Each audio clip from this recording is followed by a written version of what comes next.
തുർക്കി പ്രസിഡന്റിന്റെ ഗൾഫ് സന്ദർശനം തുടരുകയാണ്. മുഹമ്മദ് അബ്ബാസ് വിവരങ്ങൾ നൽകാനായി ചേരുന്നുണ്ട്. അബ്ബാസ്, ഇപ്പോൾ തുർക്കി പ്രസിഡന്റും അതുപോലെ തന്നെ ഖത്തർ അമീറും ഒക്കെ പല പ്രധാനപ്പെട്ട കരാറുകളിലും ഒപ്പുവെച്ചു എന്നാണ് മനസ്സിലാക്കുന്നത്. ഏതൊക്കെ മേഖലകളിലായാണ് ഈ കരാറുകൾ ഉള്ളത്?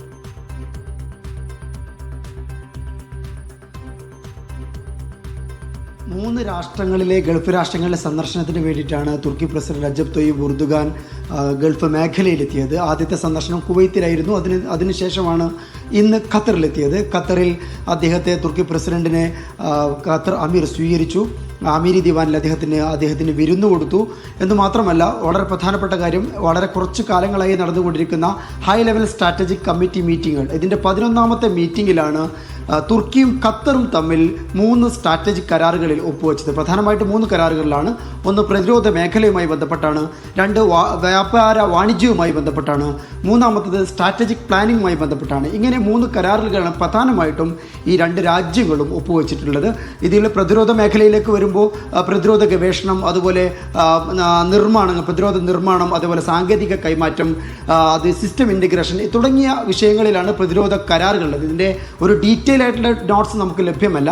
എങ്കിലും നമുക്കറിയാം, ഈ ഇടയുണ്ടായിരുന്ന ചെറിയ അനിശ്ചിതത്വങ്ങൾ, സംഘർഷങ്ങൾ, ഇതിൻ്റെയൊക്കെ പശ്ചാത്തലത്തിൽ പ്രതിരോധ മേഖല ശക്തിപ്പെടുത്താൻ ഖത്തർ ആഗ്രഹിക്കുന്നുണ്ട്.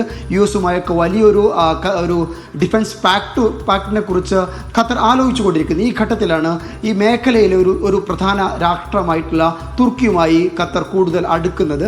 രണ്ടാമത് വ്യാപാരവും വാണിജ്യവുമായി ബന്ധപ്പെട്ടുള്ളതാണ്.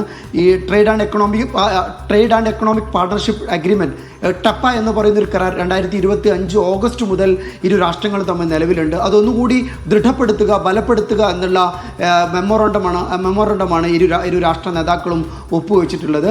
ഇതിൽ വ്യാപാരവും അതുപോലെ ഊർജ്ജം, നിക്ഷേപം തുടങ്ങിയ വിവിധ സാധ്യതകൾ കൂടുതൽ ഇരു രാജ്യങ്ങളും തമ്മിലുള്ള ഇത്തരം ഉഭയകക്ഷി സഹകരണം വർദ്ധിപ്പിക്കും.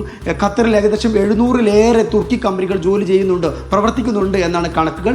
ഏകദേശം $10 ബില്യൺ നിക്ഷേപം ഖത്തറിന് തുർക്കിയിലുമുണ്ട്. ഇങ്ങനെ ഇരു രാജ്യങ്ങളും തമ്മിൽ ഏകദേശം 1973 മുതൽ 50 വർഷത്തിലേറെയായി ബയലാറ്ററൽ റിലേഷൻഷിപ്പ് ഉണ്ട്, ഉഭയകക്ഷി ബന്ധങ്ങളുണ്ട്. ഇതൊന്നുകൂടി ശക്തിപ്പെടുത്തുന്നതായിരുന്നു ഈ തുർക്കി പ്രസിഡന്റും അതുപോലെ ഖത്തർ അമീറും തമ്മിലുള്ള ഈ MOU, മെമ്മോറണ്ടം ഓഫ് അണ്ടർസ്റ്റാൻഡിങ്ങിൻ്റെ ധാരണാപത്രത്തിൻ്റെ ഒരു കാതലെന്ന് പറയുന്നത്. ഇരു രാഷ്ട്രങ്ങൾ തമ്മിലുള്ള നയതന്ത്ര ബന്ധം കുറച്ചുകൂടി മെച്ചപ്പെടുത്തുകയും അതുപോലെ കൂടുതൽ തലത്തിലേക്ക് വിപുലപ്പെടുത്താനുള്ള പദ്ധതി കൂടി ഇരു രാഷ്ട്ര നേതാക്കളും ആവിഷ്കരിച്ചിട്ടുണ്ട്. ഇതിൽ എടുത്തു പറയേണ്ട മറ്റൊരു കാര്യം, പ്രാദേശികമായിട്ടുള്ള വിഷയങ്ങൾ കൂടി ഇരു രാഷ്ട്ര നേതാക്കളും ചർച്ച ചെയ്തു. പ്രാദേശിക വിഷയമെന്ന് കൃത്യമായിട്ട് പറയുമ്പോൾ പശ്ചിമേഷ്യയിൽ ഗസയാണ് ഇതുമായി ബന്ധപ്പെട്ട പ്രധാനപ്പെട്ട ഒരു കാര്യം. ഈ ഗസയുമായി ബന്ധപ്പെട്ട് തുർക്കിയും ഖത്തറുമാണ് ലോകരാജ്യങ്ങൾക്കിടയിൽ സമാധാനത്തിന് വേണ്ടി മധ്യസ്ഥ ശ്രമങ്ങൾ ഉണ്ടാക്കിയത്. ഇതുമായി ബന്ധപ്പെട്ട നമുക്ക് നിലവിൽ അറിയാം, ഹമാസുമായി ബന്ധപ്പെട്ട പ്രശ്നങ്ങൾ, ഇസ്രായേലുമായി ബന്ധപ്പെട്ട പ്രശ്നങ്ങൾ, അതിലെ US-ന്റെ ഇടപെടൽ, തുർക്കിയുടെയും ഖത്തറിൻ്റെയും ഇടപെടൽ, ഇതുമായി ബന്ധപ്പെട്ടൊക്കെ ഇരു രാഷ്ട്ര നേതാക്കളും ചർച്ച ചെയ്തു എന്നാണ് നമുക്ക് അൽ ജസീറ അടക്കമുള്ള അന്താരാഷ്ട്ര മാധ്യമങ്ങൾ റിപ്പോർട്ട് ചെയ്യുന്നത്. അമൃത.